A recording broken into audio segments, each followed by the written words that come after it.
Good afternoon, ladies and gentlemen.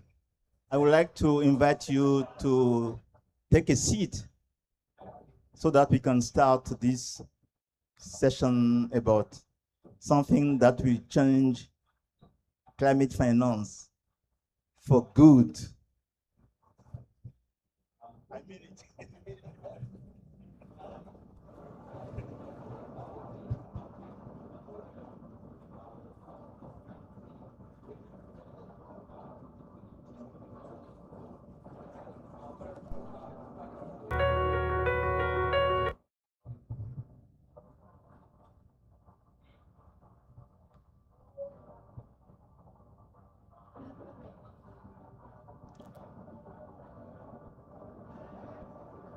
Well, ladies and gentlemen, good afternoon. My name is Luc Nyakaja.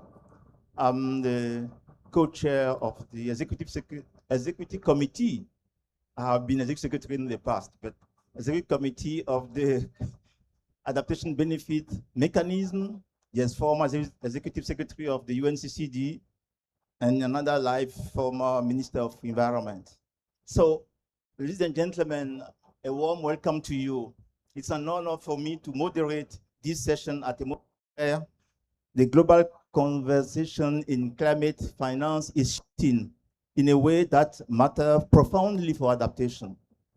Article 2.1c, the Paris Agreement calls on all parties to, and I quote, make finance flow consistent with a pathway towards low greenhouse gas emission and climate resilient development. We often focus on the first part, decarbonization, because it is measurable and supported by instruments refined since the Kyoto Protocol and the Clean Development Mechanism. Today, however, we turn to the equally important task of aligning finance with climate resilience development.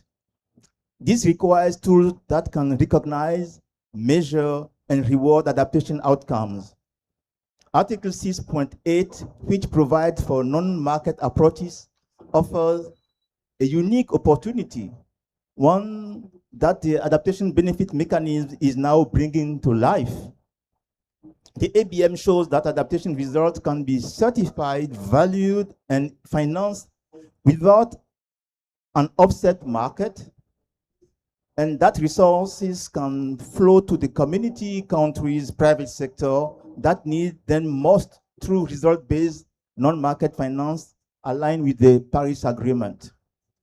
Today, our session is especially focused on how we close the ABM pilot phase that will end on this year, the issuance of the first certified adaptation benefit, and the launching of the transition phase towards full operation by 2027, including the call for a long-term host.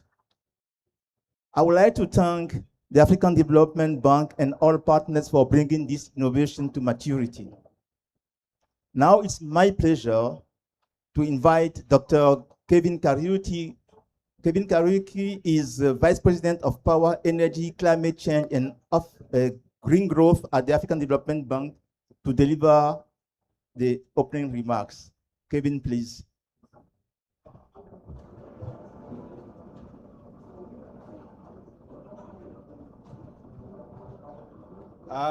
Good afternoon, everybody.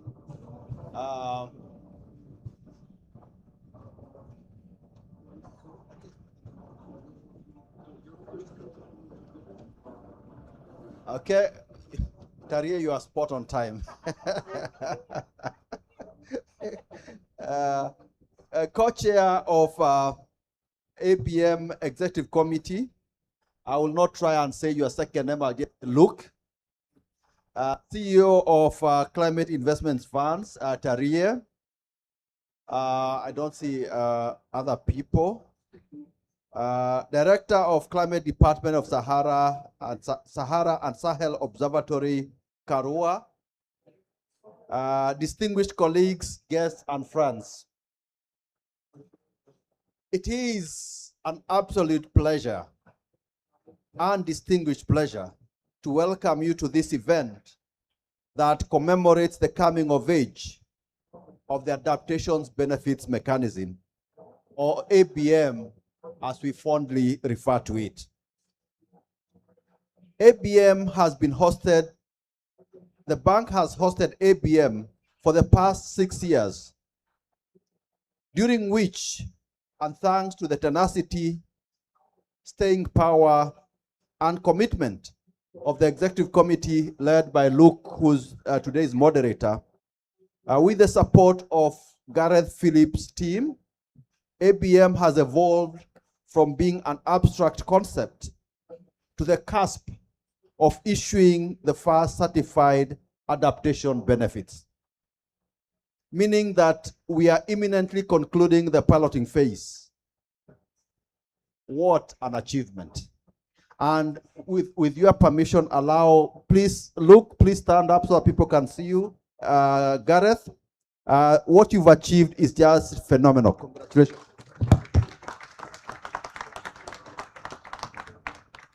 Thank you. Thank you.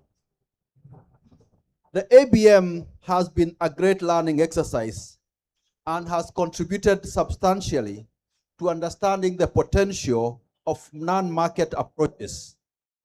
Starved of attention, non-market approaches are yet to feature in the climate negotiations.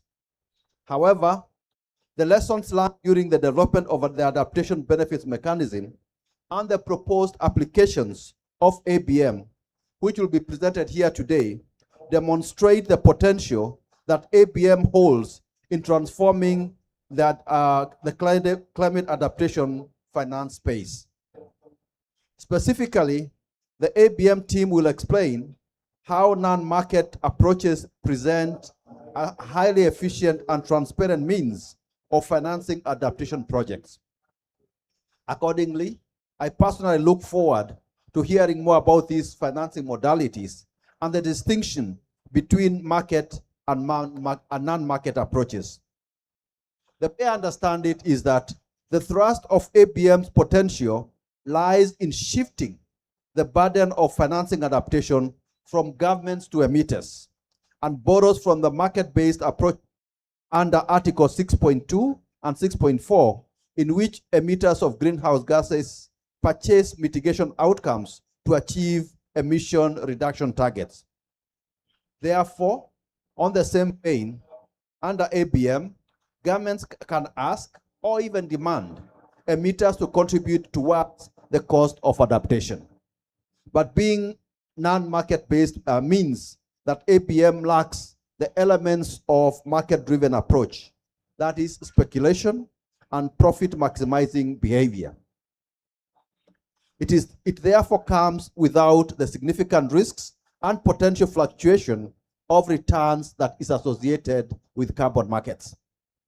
As a result, the net effect of the ABM's non-market status is that every dollar spent purchasing a certified adaptation benefit goes directly towards overcoming the financial barriers that adaptation projects face.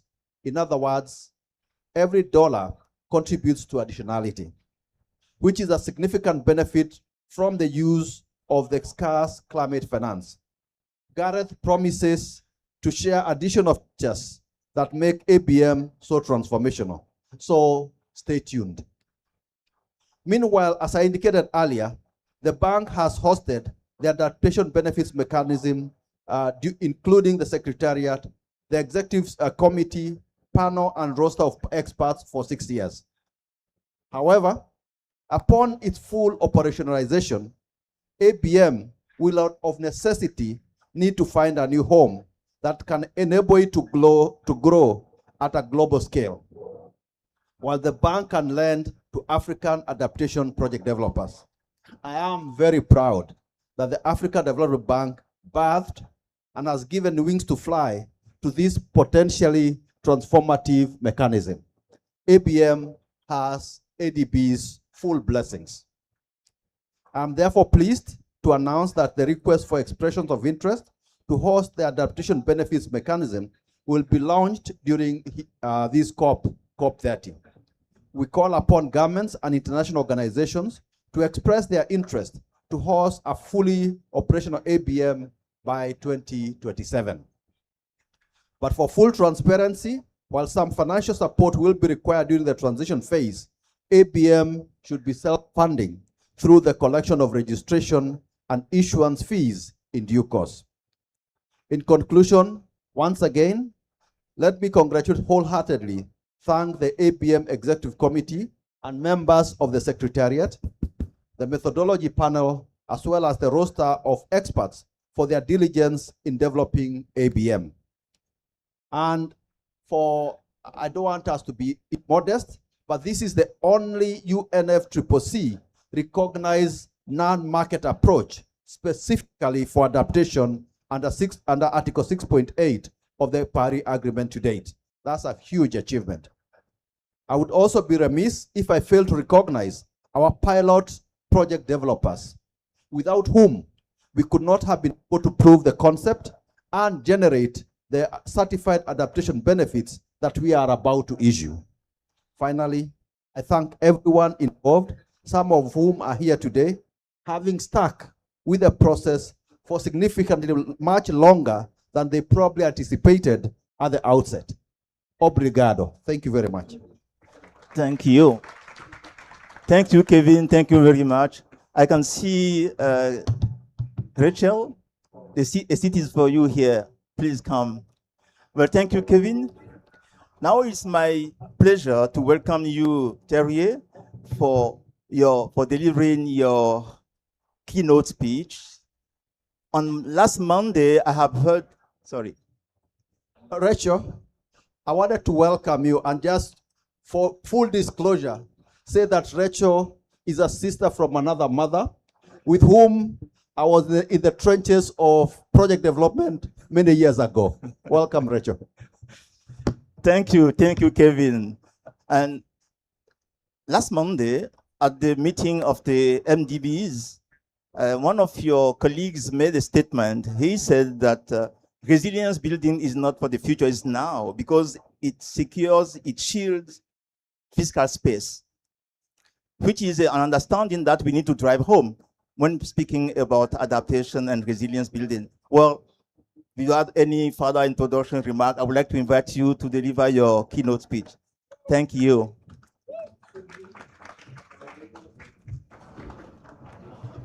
Thank you so much. And I also echo the statements from my brother Kevin about my sister Rachel.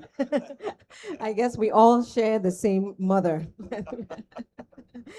It's a pleasure. Thank you so much for having me and having the SIF to join you today. Let me also congratulate the entire team, Gareth, who has been part of the SIF for many, many years. As well as all the actors, Luke and others, for this significant achievement. And it's a very timely one, especially for this COP. Because as we can see from this COP, adaptation, resilience, front and center, finally. At this point, adaptation finance needs to be scaled up significantly. And it's no longer, we've heard this from the MDBs, we've heard this from our countries, it's no longer about pilots. It's no longer about tinkering around the edges. It's about transformational solutions involving financial instruments, involving blended finance, bringing multi-sectoral approaches across ministries, economic planning, and the private sector. The adaptation benefits mechanism championed by AFDB will be critical in this respect because it's a fundamental financial innovation and solution that creates a tradability feature and a value is placed on adaptation, very similar to other forms of tradable units that are being integrated into the UNFCCC framework, and indeed, as we think about financial innovation and instruments. And the idea that the ABM will be rewarding projects for verified adaptation benefits around water, climate smart agriculture, disaster risk reduction, is effectively making a new asset class, making adaptation benefits tradable. Reminds me very much of our work, Rachel, together on the integrity of carbon markets. And indeed, adaptation benefits are part of the path to integrity. They're a building block. And so we are seeing the building blocks coming together from all this work, whether at the COPs or through the MDB system, as we create new financial solutions for the global challenges that we have. Now, CIF has been supporting ABM from the outset. We were able to support the pilot phase of the ABM. Now it's an absolute pleasure to see the first set of projects that are coming over the line and the first set of certified adaptation benefits. Now, CIF has been investing in resilience for about 17 years since inception. It started with the establishment of the pilot program for climate resilience, which started in 2008 and was funded with over $1 billion that has been completely deployed.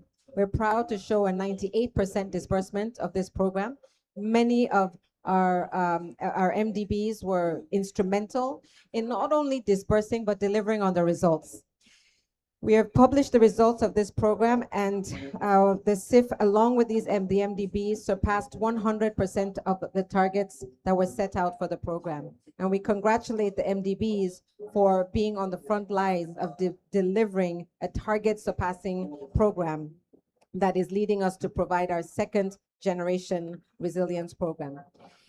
Now, as we think through the challenges of raising finance at this critical moment, ABM serves as a blueprint for global non-market adaptation finance, but it's a very important additional source of funding that can come into the capital stack that can serve vulnerable countries, least developed countries, and indeed just supporting the entire system that needs to be providing adaptation and resilience finance and keeping that front and center.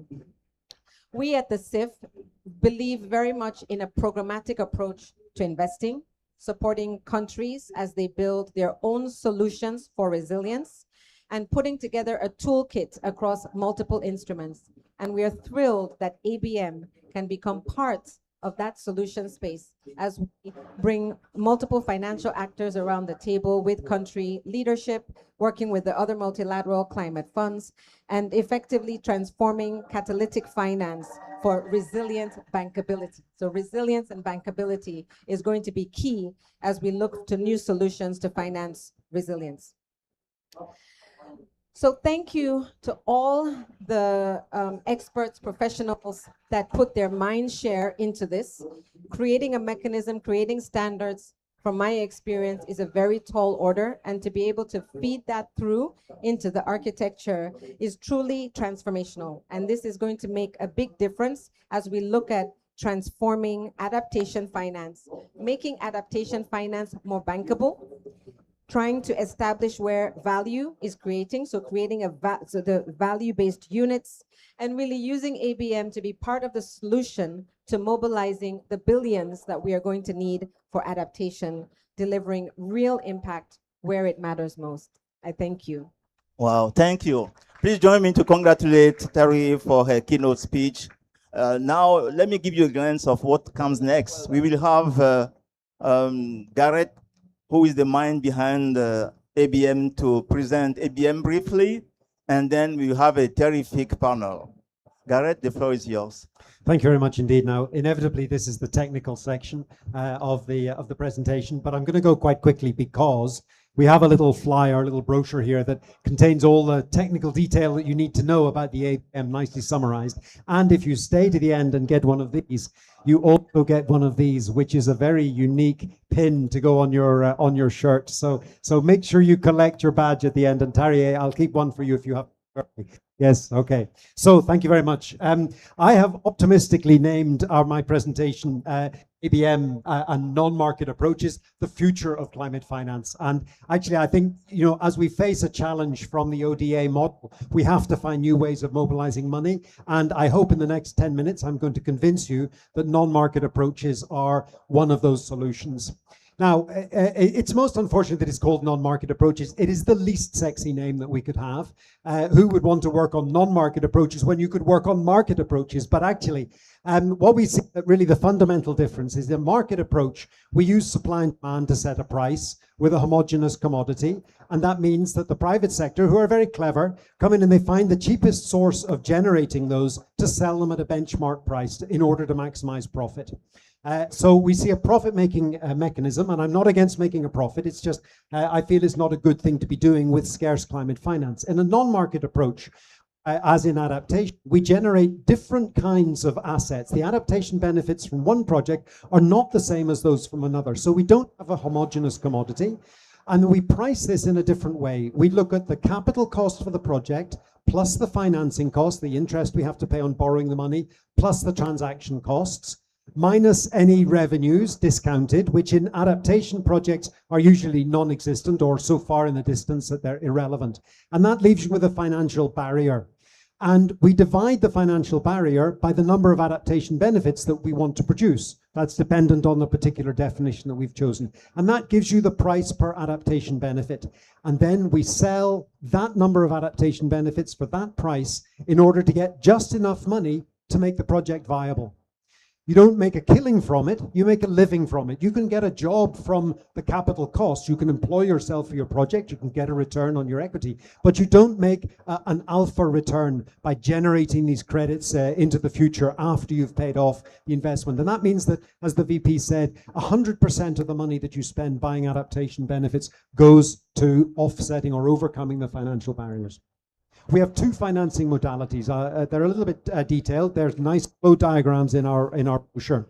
The first we call the ex post modality, and this is where you have an existing project that you have already implemented with a grant from the CIF, for example, one of the PCR projects, or from the Adaptation Fund of the GCF. You've already delivered outputs and outcomes. We can retrofit the ABM to that project, generate certified adaptation benefits, put them in the supermarket, the adaptation supermarket, and sell them to replenish the grant. And then you can replicate the project. And we've now succeeded in breaking the link between ODA grant money and paying for adaptation projects. There are hundreds of adaptation projects already out there that enter through the ex post phase.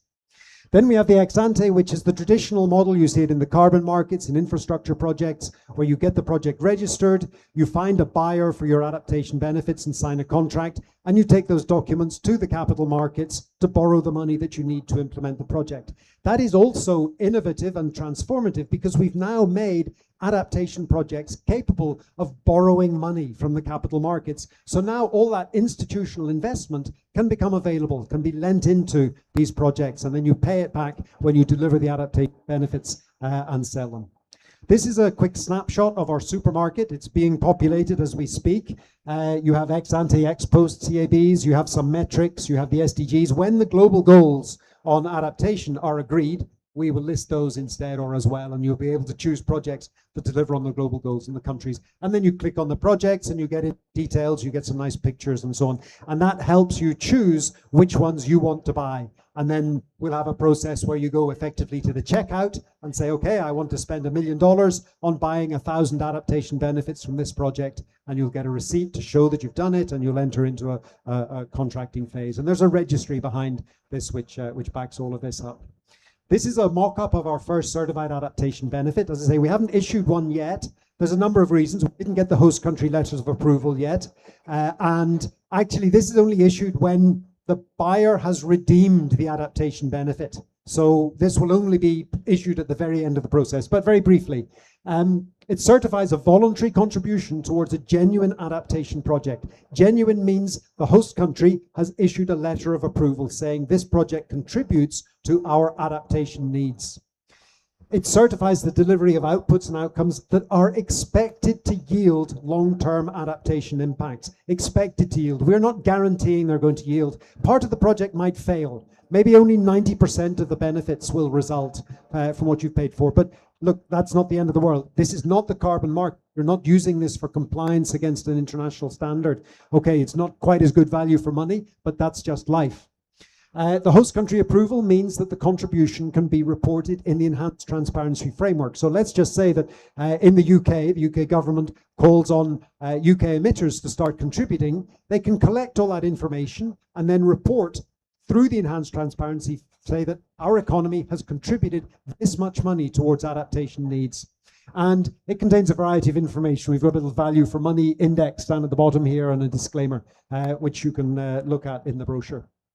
So the problem is that there is no demand for certified adaptation benefits.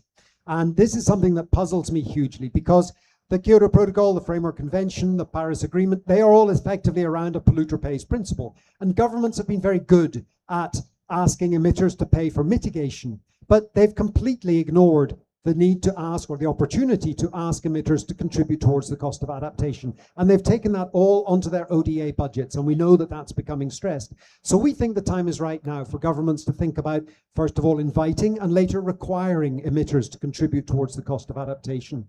And let's just say, if by 2030, emitters responsible for 25% of global emissions spent $10 per ton of CO2 purchasing certified adaptation benefits, that would generate $100 billion of new money going directly into adaptation projects addressing financial barriers. And that is money that would move the needle. That is 1/3 of the NCQG. And I believe that is the kind of transformation that we need to see to address the challenges around adaptation. Where do we go from here? Our pilot phase closes at the end of this year.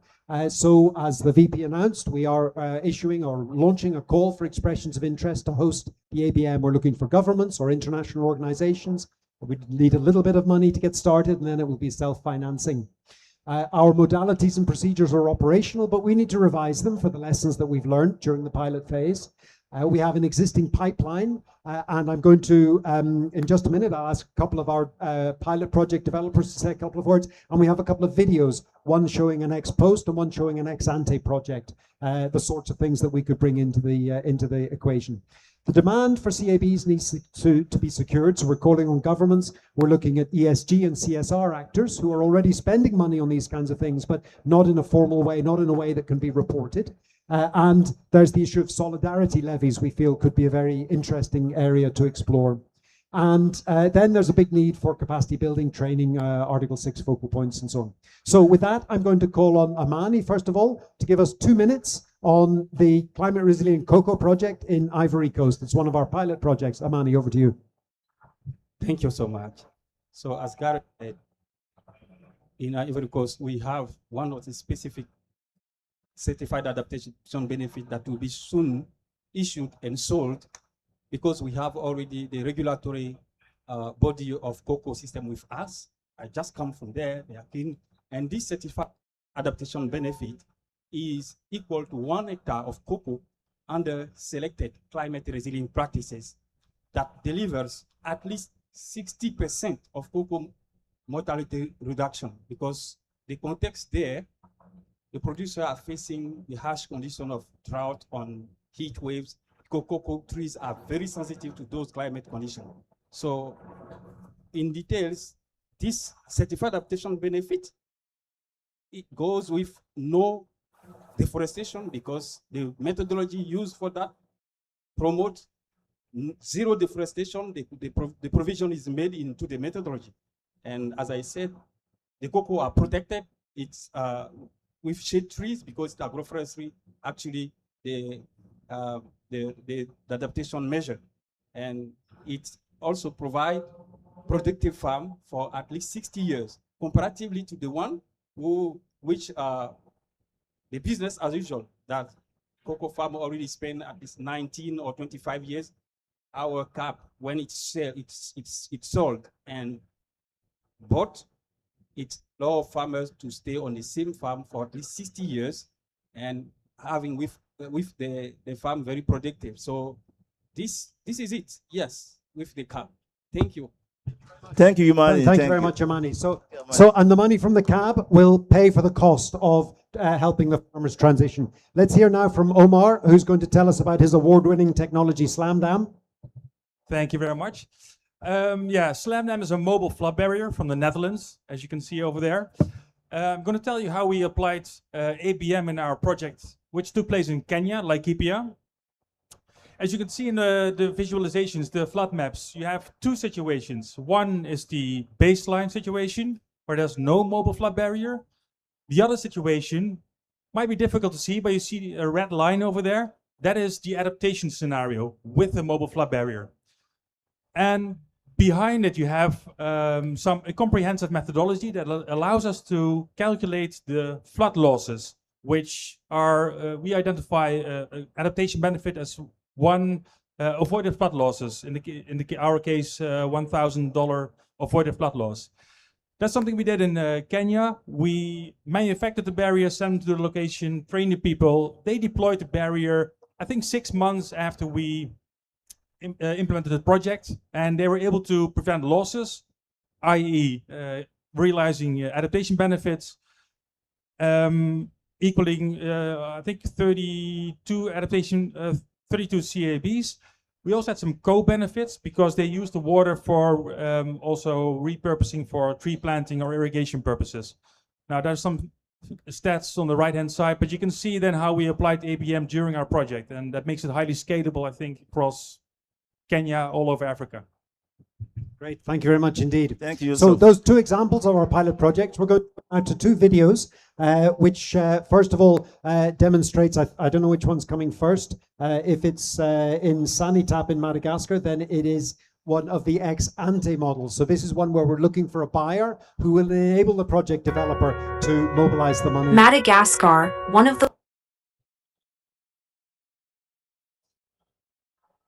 It's always a risk playing with technology. Madagascar, one of the world's most beautiful islands, and one of its most vulnerable. As climate change intensifies, cyclones are hitting harder and more frequently, leaving coastal communities without their most basic need, safe drinking water. Each year, powerful storms contaminate wells, destroy infrastructure, and spread waterborne diseases. Families face an impossible choice: thirst or sickness. Women and girls are hit hardest, walking hours for water, missing school and work. On Madagascar's vulnerable east coast, Sanitap solves this problem by building cyclone-resistant water systems. Sanitap is a UK-based impact business working in Madagascar with one mission: to ensure that all people have access to safe water and sanitation sustainably in the face of climate change. We build cyclone-resistant, solar-powered water systems, protected boreholes, elevated storage tanks and piped distribution that stays safe even during the worst of storms. But infrastructure is only half the battle. We also build local capacity for long-term maintenance, ensuring these systems serve communities for decades. This project operates under the adaptation benefit mechanism pioneered by the African Development Bank.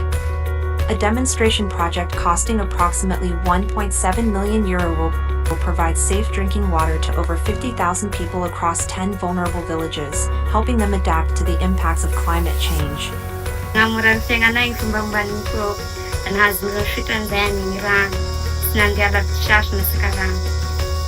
When safe water flows, health improves, opportunities grow, and resilience becomes real. Climate change already affects the lives of Malagasy communities, but with the right investment and partnerships, vulnerable communities don't have to face it alone. Join Sanitap and the AFDB in building climate resilience, one community at a time. So this project is in our pipeline, and we're looking for somebody to commit to buy the adaptation benefits, which will enable them to move ahead and build the project and deliver them and receive payment. We go to the second one now, which is an ex-post project. No one can believe from outside that communities can turn degraded land into a forest land within 2 years using simple techniques.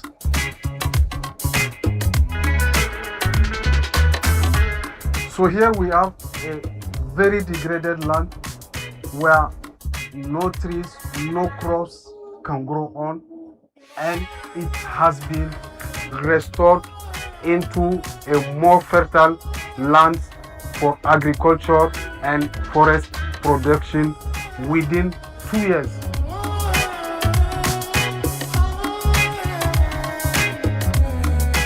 The land is life for the people. So one of the assets they can have to have a new hope is to restore this land for agricultural production, but also pastoral uses. Animals have access to water, the community have access to food, and the community has mastered those techniques of half moons, trenches to store water on the ground, to allow also deposits of sediments and plants, trees, or food crops inside. One of the outcomes, it's improved income for farmers because they are selling further here to pastoralists. And in terms of food security, in general, here in Gera, we have 75 resilience sites. And Gera is one of the areas in the countries where, since the start of the resilience project, we don't any more need food assistance during the lean season. Restoring degraded land is possible here in the Sahel.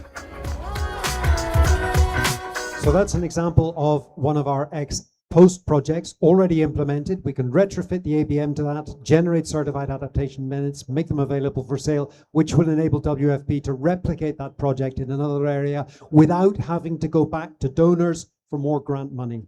So, ladies and gentlemen, I'm going to hand back to Luke now, and he's going to chair the panel. Well, thank you, Gareth, and congratulations to the presenters. Now let me invite to this stage the panelists. I will start with Rachel Kite, that no one needs to introduce anymore. Rachel, please. Followed by Yusuf Hussein, who is here representing Ambassador Ali Mohammed of Kenya. Then Haula Jawi, who is the Director of Climate Change at the Sahel and Sahara Observatory. And Gareth again, please. Well, of course, I will start with Rachel. Well, Rachel, UK has been a major supporter of adaptation in the past and was instrumental in creating the World Bank's climate action window. We have seen how developed countries' government has passed a significant proportion of the burden of paying for the mitigation of greenhouse gases to emitters. Why do you think government have been reluctant or perhaps unable to pass the cost of that adaptation on to emitters? Is this sustainable to think that we can continue doing, adaptation projects through ODA? Or if you are to pass it on to emitters, what needs to change? Okay, so it's a really easy question. Thank you very much, Luke. And I'm very grateful to be in the MDB tent, as it were, with my favorite family, the Africa Development Bank. So to all my brothers, you should have a few more sisters, okay? Thank you.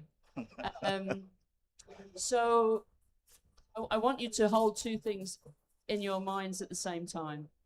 One is that, so the United Kingdom has an obligation under the treaty, an obligation under the Paris Agreement to fulfill its role as a developed country, as a country that developed in a century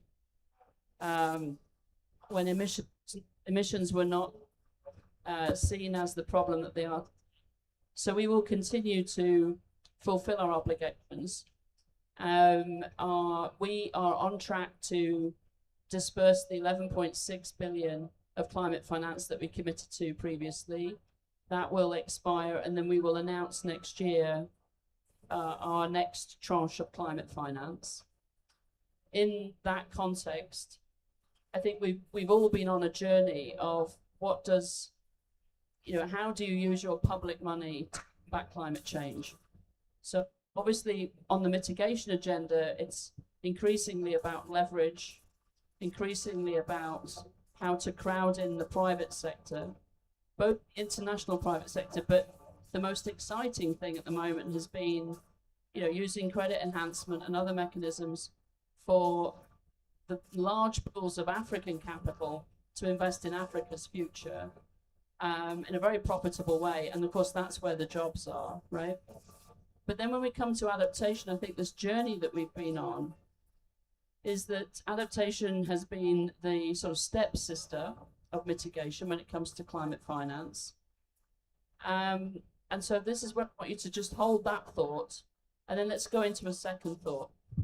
So if we take away the political trappings of the Paris Agreement and of climate finance, we know that resilience and adaptation for all countries, but especially because we're talking about Africa, is about how to make Africans more resilient. And there's a gender context to that as well. There's a generational context. There's a urban, rural, and a wealthy, not wealthy context.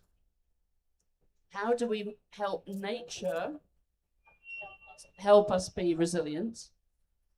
And then there is the issue of how to make our infrastructure and our economic activity resilient. Now, we know, and the Africa Development Bank knows a lot about how to do all of those three things.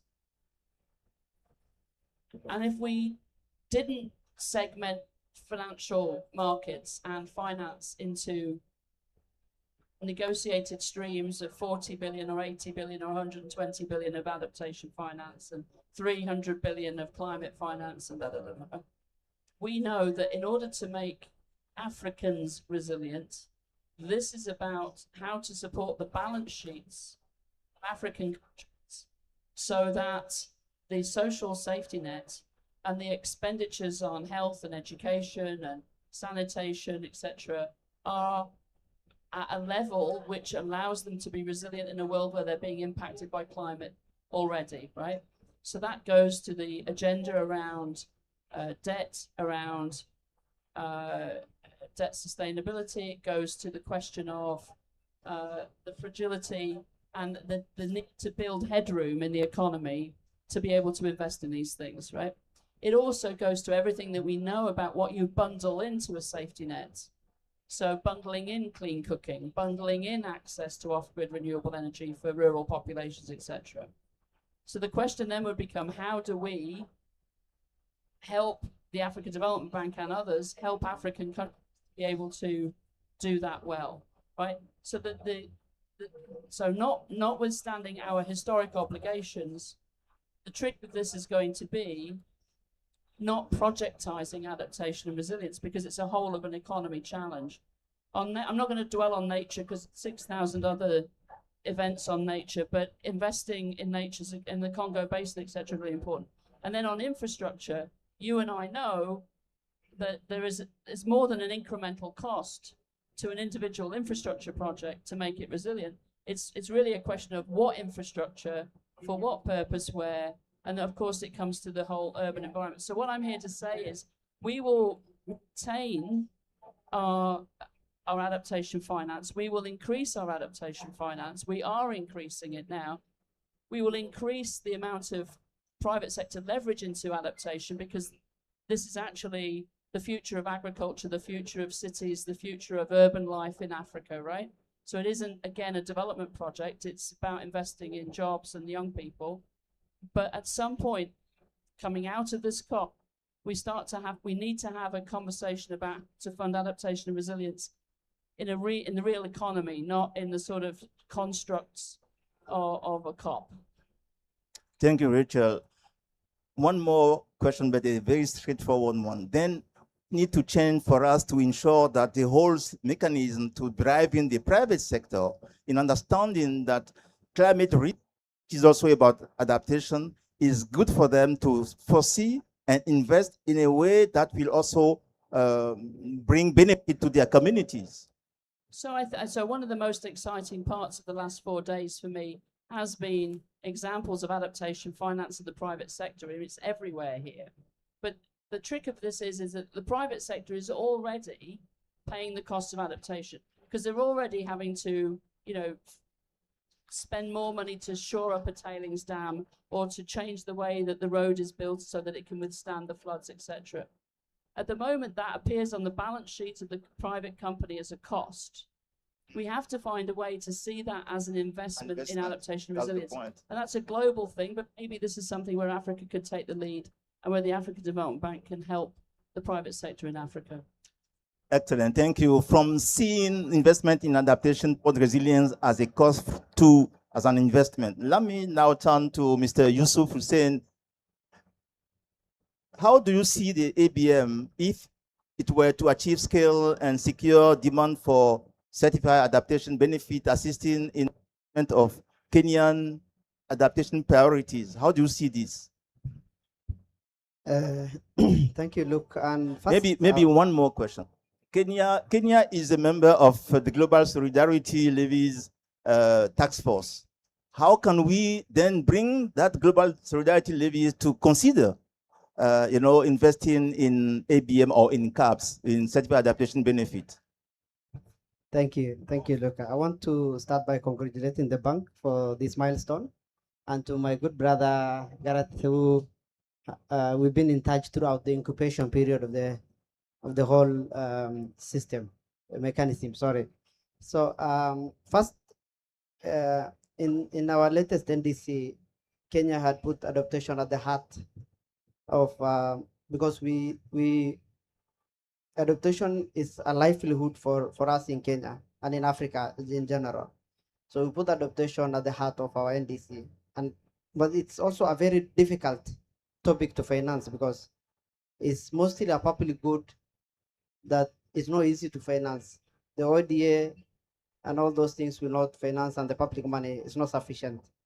From where I sit and the interactions I had with Gareth and the team throughout the development, I feel like this mechanism comes at a very good time to help us achieve the intentions we had when we were reviewing the NDC. Why? Because it adds value. You can measure how many lives was saved, some tangible numbers that you have seen the projects. And of course, we were also fortunate enough to be one of the countries that had a pilot project. So it's a real case scenario that can show real tangible. The mechanism also helps in a way de-risk the private sector involvement. You have seen the 1, 2, 3 projects that they had shown in the videos that yes, indeed, the mechanism can do, the ABM can do so much with adaptation. And then number 3, I think it touches on the communities at the front line. Projects are the community based. Well, you've seen the 3 projects are basically those projects that are necessity. So that's why I feel like ABM came in at a very good time. We want to match what's an ambition. So it's a very innovative way of trying to upscale investment in adaptation. On your second question of the global solidarity, yes, Kenya is a co-chair of the Global Solidarity Levies Task Force. We have received several proposals when we said we want to define the way to use the money we're going to collect from this end. And one of the proposals is the ABM, which is very interesting. The evaluations are going on. I cannot speak on that, but I'm sure it will have some consideration as we move forward. But it's not me making the decision. That's a group of independent people through the secretariats, but we will try and see what we can do. I mean, with all the proposals we had gotten, I'm told that we've gotten over 60 proposals from funds, existing funds, mechanisms, and even outside the pilot innovative ones like the one FDB had fronted. And maybe take an opportunity to also woo my sister and Ambassador Rachel to join the Global Solidarity Levies Task Force. We are having a launch of a declaration this Saturday for a first mover piece of the work that taxing of the premium flyer coalition, that is the business class and the first class to fund adaptation and so many other things. Thank you. Well, thank you, Yusuf, and we have witnessed your on-the-spot invitation to Rachel. Well, we're looking into it. Excellent. Now, let me move now to Mrs. Haula Jawi from the OSS Sahara and Sahel Observatory. Haula, you are the director for OSS climate change actions. First, how is OSS proposing to ABM in its improved rice cultivation program? And secondly, we were at our last in-person meeting in Cotonou, and we have discussed the transition plan for ABM. How do you see this coming to edge? Over to you. Thank you, Chair, and I'm happy to be here today and to respond to these two questions. I've joined ABM EC like a few months ago, and I had the chance to be part of this wonderful team who is like fully and deeply believing in ABM as a future for climate adaptation finance. So how OSS is planning or is proposing to include ABM into its regional program, which is on sustainable rice intensification production. It is a program that covers 13 countries, and it's one methodology and one rice production approach that is adapted to different ecosystems and is giving a very good productivity rates. And it is its main first advantage is mitigation. But then at the same time, the small rice producers become very resilient. So it is an adaptive way of producing rice. So the idea came when I joined the ABM EC, and it was like, okay, why don't we try to have one methodology approved, like a CAB for 13 countries at a go? So it's an innovative, because we saw already an example of ex-post modality in Chad, but this is in Chad, and this SRI is a technique that is being implemented in 13 countries in one shot.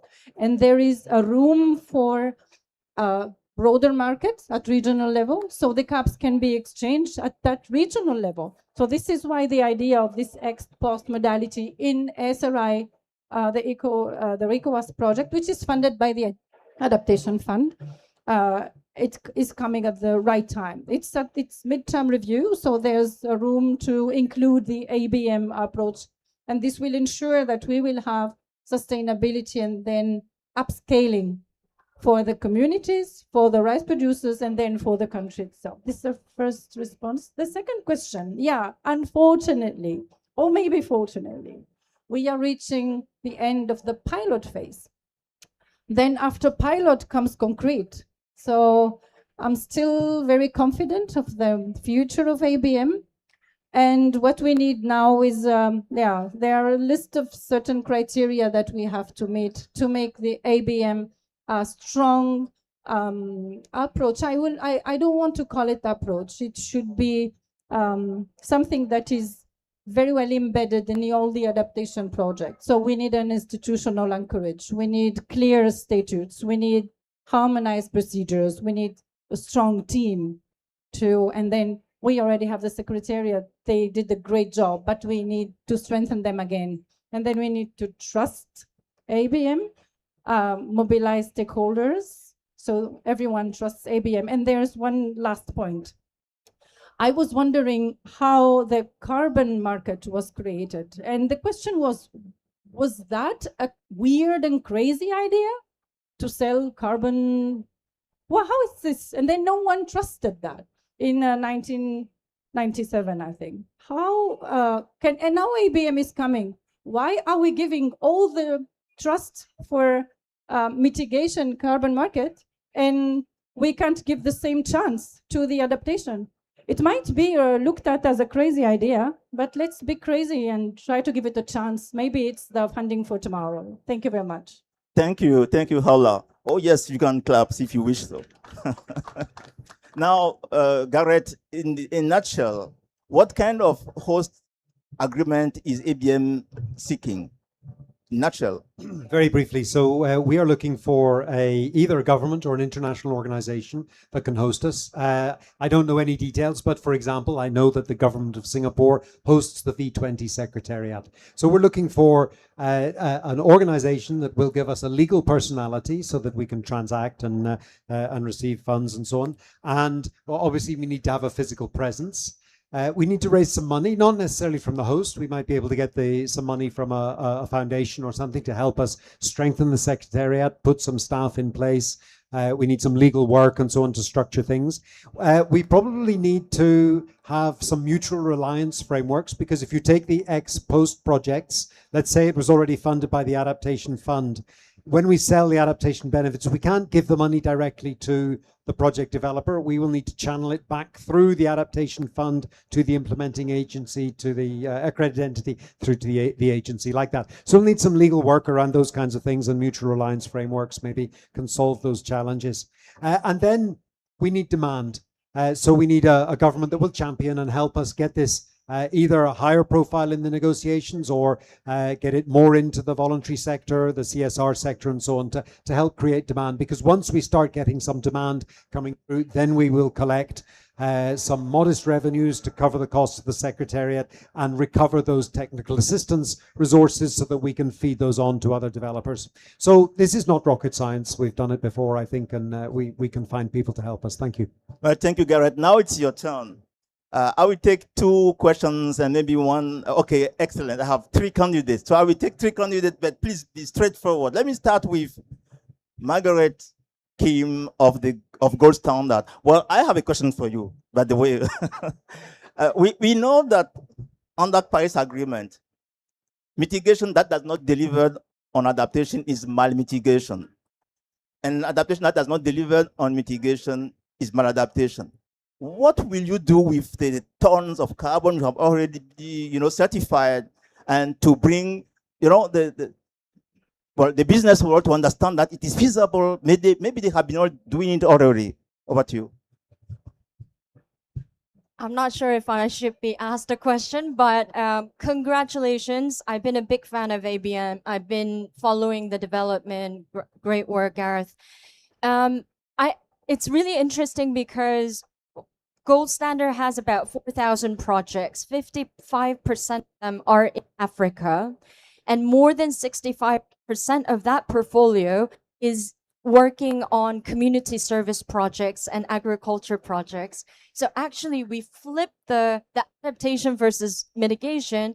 Yes, it's called carbon credits generated through these projects, but actually, it's been delivering huge amount of adaptation benefits. We just never articulated that and quantified that.